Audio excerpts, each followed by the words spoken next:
Hello everyone, welcome back to my another vlog.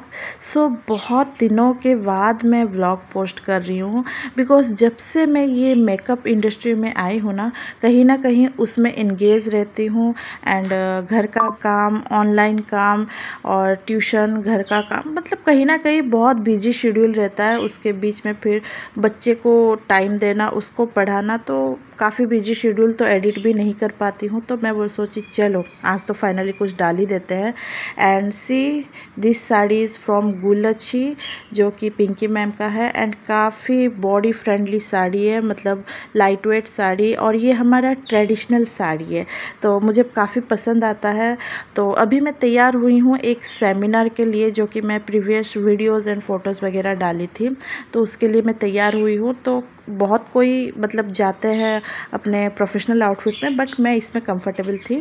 तो बस पहुंच गए। हमारा लोकेशन था ओल्ड कटक बाज़ार स्टेशन रोड, जो होटल ड्यूरेन में। तो काफ़ी अच्छा अरेंजमेंट हुआ था। तो मैं आई थिंक 15 दिन पहले ये बुकिंग्स ले ली थी, क्योंकि ये इसके पीछे भी बहुत कुछ रीज़न है। चलिए मैं आपको बताती हूँ।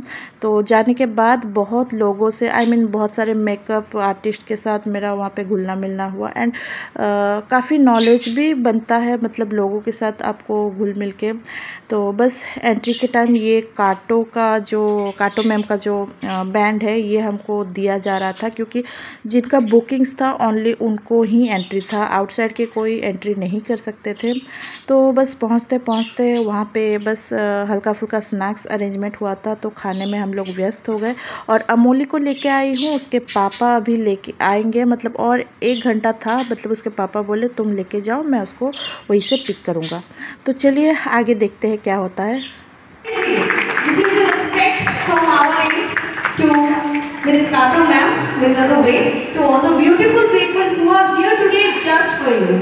एक जोर storyteller who crossed oceans just for us. A huge round of applause, everyone.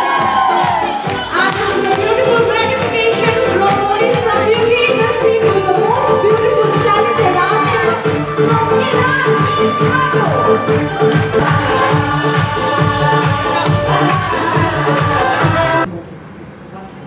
I want to use this brand Anua, Korean brand. Ma'am जो यहाँ पर फर्स्ट प्रोडक्ट यूज करने जा रहे हैं दैट इज फ्रॉम अनुआ, ANUA। अनुआ ये कोरियन ब्रांड है, और इसका जो मैम ये यूज कर रहे हैं दैट इज क्लींजिंग पाउडर। ये पाउडर फॉर्म में प्रोडक्ट है, जो मैं सबसे पहले तो इसको सो ये है हमारी आज की मॉडल, जिनके ऊपर मेकओवर होने वाला था। और ये मेकओवर क्रिएट करने वाले थे हमारे द इंटरनेशनल मेकअप आर्टिस्ट काटो मैम फ्रॉम ईरान, जो कि बहुत पॉपुलर है, बहुत फेमस है। जो ये इंडस्ट्री में है उनको तो पता ही होगा। एंड उनका बातें वे ऑफ टॉकिंग, उनका प्रोनाउंसिएशन थोड़ा डिफ़िकल्ट था हम लोगों को समझने के लिए। तो एक ट्रांसलेटर को भी लेके आए थे, जो कि हमको बहुत अच्छे तरह से समझा रहे थे। एंड ये फील्ड में मुझे पता चला कि ज़रूरी नहीं है आप एक मेकअप सीखो, उसको smudge proof, drug proof, water proof, long lasting कैसे करना है, ये भी बहुत मैटर करता है आज के टाइम में। जैसे कि CTM वगैरह हम करते हैं, बट उसका भी प्रॉपर डीप नॉलेज भी होना ज़रूरी है, क्योंकि मेकअप आर्ट है। ऑलमोस्ट सबको पता है कैसे करते हैं मेकअप, बट जो होता है कि जैसे मैं आपको बताई स्मच प्रूफ, वाटर प्रूफ, ये सब भी जानना बहुत ज़रूरी है। क्योंकि कोई अगर हाई बजट का कोई मेकअप लेते हैं तो एटलीस्ट वो लॉन्ग लास्ट भी करना चाहिए। ऐसा नहीं कि आप किए और 2 घंटे के बाद उनका फेस ऑक्सीडाइज होना शुरू हो गया। एंड मेकअप एक ऐसा चीज़ है, आपके आर्ट के साथ आपका हैंड्स फ्री भी होना बहुत ज़रूरी है। और बहुत टेक्निक्स बहुत मैटर करता है इसमें। ज़रूरी नहीं है कि आप बस मेकअप कर लो, बहुत सारे टिप्स लेना बहुत ज़रूरी है, टेक्निक्स बहुत मैटर करता है। और एक चीज़ जैसे मुझे पता चला कि जैसे कि सनस्क्रीन मेकओवर में बिल्कुल नहीं लेना चाहिए। मेकअप जब भी आप लेते हो इतना लेयर ऑलरेडी वहाँ पे बैठा होता है, तो आपको सनस्क्रीन ज़रूरत नहीं है। और सनस्क्रीन आप अगर लगाते हो तो कहीं ना कहीं वो पोर्स को ओपन करते हैं और ज़्यादा से ज़्यादा स्वेट आना मतलब पॉसिबल होता है। इसीलिए उसमें हमको पता चला कि वो भी यूज़ नहीं करना है। तो ये सारे जो छोटा छोटा हमको टेक्निक बता रहे थे तो उसको मैं नोट करके रख रही थी, क्योंकि ये फील्ड में अगर आप हो तो ये सब नोट करना बहुत ज़रूरी है। एंड उसके बाद हमको पता चला जैसे कि आप ये फील्ड में हो तो हर टाइप का आपके पास लिपस्टिक हर शेड का भी नहीं होगा, तो आप किस तरह से आई शेडो पैलेट से भी आप लिपस्टिक में कन्वर्ट कर सकते हो, कलरफुल मतलब आईलाइनर भी क्रिएट कर सकते हो, वो सब हमको टेक्निक्स बता रहे थे। एंड सी ये हमारी ब्राइडल ऑलमोस्ट रेडी होके मतलब अपना रैंप वॉक कर रही थी। एंड दूर से इतना मतलब क्लियरली नहीं दिख रहा होगा, बट इसके पहले मैं वीडियोस वगैरह फ़ोटोज़ वगैरह डाली थी तो उनका वर्क आप देखे हैं कितना स्मूथ फेस लग रहा था। तो यही सब चीज़ें ये इंडस्ट्री में बहुत मैटर करता है। पहले का एक टाइम था कि मेकअप का वो डिमांड नहीं था, अभी का डिमांड इतना हाई हो गया है कि आप किस टेक्निक से आप कर रहे हो वो भी बहुत मैटर करता है। एंड मुझे अच्छा लगा कि इस टाइप का सेमिनार अटेंड करके कि लाइक कुछ चीज़ें आपको सीखने के लिए मिले। और आई थिंक मैं बिगिनर हूँ तो मुझे तो लगा कि नहीं, ये फील्ड में मुझे और डीपली नॉलेज गेन करना है, क्योंकि ज़रूरी नहीं है आप बस मेकअप सीख लो और बैठ जाओ। बहुत प्रैक्टिस रहते हैं एंड बहुत कुछ रहते हैं जो कि मैं अभी भी सीख रही हूँ और आगे भी आई थिंक सीखती ही रहूँगी, क्योंकि आप जितना भी प्रो बन जाओ उसके बाद भी आपको तजुर्बे की ज़रूरत रहती ही है।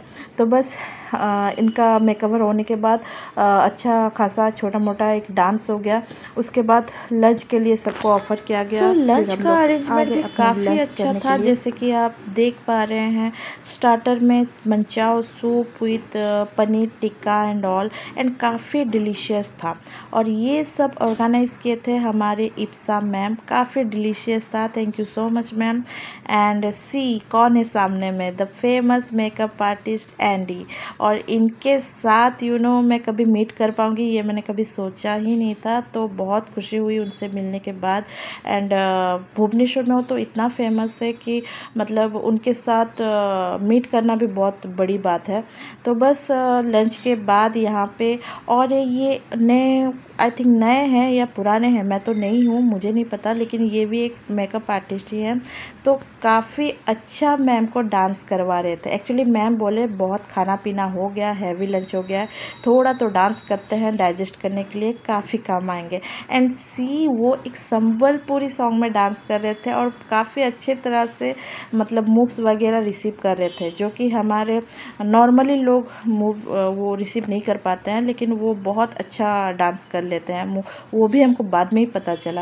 एंड जो भी डांस फील्ड में है, क्योंकि मैं भी एक डांसर हूँ, तो कभी भी टाइम मिलता है थोड़ा तो उछल कूद कर लेना ही चाहिए। तो बस अभी और एक मेकओवर स्टार्ट हो गया है, जो कि ये एक्चुअली उनके फेस में आपको अजीब लग रहा होगा, ये एक्चुअली कंसीलर एंड कॉन्टर वगैरह लेके रखे थे, बस हमको दिखा रहे थे कि इसको किस तरह से ब्लेंड करना है। तो ये मेकओवर जो हो रहा था ये नो फाउंडेशन मेकअप था। आप बिना फाउंडेशन के भी आप किस तरह से मेकअप कर सकते हैं ओनली कंसीलर के साथ। तो ये भी कुछ नया था, क्योंकि हम लोग को पता है बस फाउंडेशन लेना ज़रूरी है, बट नो, आप कंसीलर से भी मेकओवर ले सकते हो, लेकिन उसका एक टेक्निक होता है। एंड इसके अलावा CTM में भी बहुत आपको मतलब टाइम देना पड़ता है। जैसे कि हम लोग CTM करते हैं, मतलब क्विक नहीं करना चाहिए। हर CTM को जैसे कि क्लींजर कर रहे हो, टोनिंग कर रहे हो, तो हर चीज़ को 20 से 25 सेकेंड का डिस्टेंस देना चाहिए, जो कि ऑलमोस्ट अब्जॉर्ब कर जाए स्किन में। एंड इनका जो आज ये लुक क्रिएट हो रहा था, ये एक्चुअली एक सॉफ्ट एंगेजमेंट लुक था, जो कि उनका थीम था एक बार्बी डॉल का। एंड रियली वो मॉडल भी एक डॉल की तरह ही लग रही थी। एंड देख सकते हैं ये कंप्लीट हो गया था और काफ़ी क्यूट लग रही थी। अब लग ही नहीं रहा था कि ये बिना फाउंडेशन वाला वर्क है। सी मतलब हमको पता ही नहीं है बिना फाउंडेशन के भी काम होता है। और ये फील्ड में अगर रहते हैं तो हर चीज़ का नॉलेज रखना बहुत ज़रूरी है। तो बस उसके बाद कुछ फ़ोटोज़ वगैरह लिया गया, और इनका फ़ोटोज़ शायद मैं नहीं ले पाई थी, तो फ़ोटोज़ नहीं डाली थी, तो कोई बात नहीं, आप देख ही रहे हो और क्या है। उसके बाद इमीडिएटली सर्टिफिकेशन स्टार्ट हो गया। और क्योंकि आज ही मैम का काटो मैम का रिटर्न था तो फ़्लाइट उनका अर्ली था, तो बोले जितना जल्दी हो सके वो सर्टिफिकेशन स्टार्ट करते हैं। और स्टार्ट होने के बाद एक यही खुशी थी कि आप कभी भी कोई फेमस मेकअप आर्टिस्ट से मिलते हो तो उनसे कुछ ना कुछ आप इंस्पायर्ड होते हो और हर वक्त कुछ नया चीज़ सीखने को मिलता है, ये बहुत बड़ी बात है। तो बस सेमिनार ख़त्म हुआ और देख सकते हैं मेरे हाथ में है एक बुके। तो ये मैं एक्चुअली मेरे लिए नहीं है, एक्चुअली हम किसी के घर जा रहे थे, कुछ स्पेशल पार्टी है तो वो भी बताती हूँ क्या है, चलिए देखते हैं। तो बस उनके लिए एक बुके लिया जा रहा था और यहाँ पे मेरे पति परमेश्वर ऑफिस से मुझे डायरेक्ट यहाँ पे रिसीव किए। और अमोली तो उसको भी आई थिंक रिसीव किए थे, क्योंकि वो बोल रहे थे कि मैं आज जल्दी ऑफिस से आ जाऊँगा, क्योंकि मैं बाहर में हूँ तो कोई ना कोई बच्चे को तो रिसीव करना ज़रूरी है। तो बस हम पहुँच गए IOCL कॉलोनी, जो कि खंडगिरी में है। तो बस वहाँ पहुँच गए। पहुँचते ही हस्बैंड का देखो स्टाइल में लेना स्टार्ट हो गया है। और अमोली बोल रही थी कि मम्मी आज आप इतना टाइम क्या क्या किए, बहुत कुछ पूछ रहे थे। तो बस हम पहुंच गए सानू लोग के पास और ये था आज उनका प्रमोशनल पार्टी। यस, उनको एक प्रमोशन मिल गया है तो उसके लिए छोटा मोटा सा पार्टी रखे थे। एंड ये शानू के मम्मी पापा हम लोग को वेलकम कर रहे थे। हमारे सांताल में जिनको पता ही होगा ऐसे कुछ हम लोग का गोड जोहार होता है, तो बस ऐसे ही सबको जोहार कर रहे थे। और अंकल आंटी काफ़ी अच्छे हैं, मतलब उनके साथ मिलने के बाद बात करने के बाद बहुत अच्छा लगा। मतलब जो होता है ना सीनियर सिटीज़न का जो ब्लेसिंग्स होता है वो कुछ अलग ही होता है। तो बस यहाँ पे आ गया केक कटिंग का टाइम। तो मतलब बड़ों से ज़्यादा बच्चे को ज़्यादा मतलब खुशी होती है केक काटने में। तो सारे बच्चे इकट्ठे हो गए और बस सानू अंकल के साथ केक कटिंग हो गया स्टार्ट। और खाओ ना खाओ, मेरी बेटी का मुझे पता है, अमोली जब भी केक देखती है तो मम्मी मैं काटूंगी, तो वो चीज़ काफ़ी अच्छा लगता है। बस ऐसे ही था आज का व्लॉग। तो मिलते हैं नेक्स्ट व्लॉग में। Bye bye, take care and जोहार।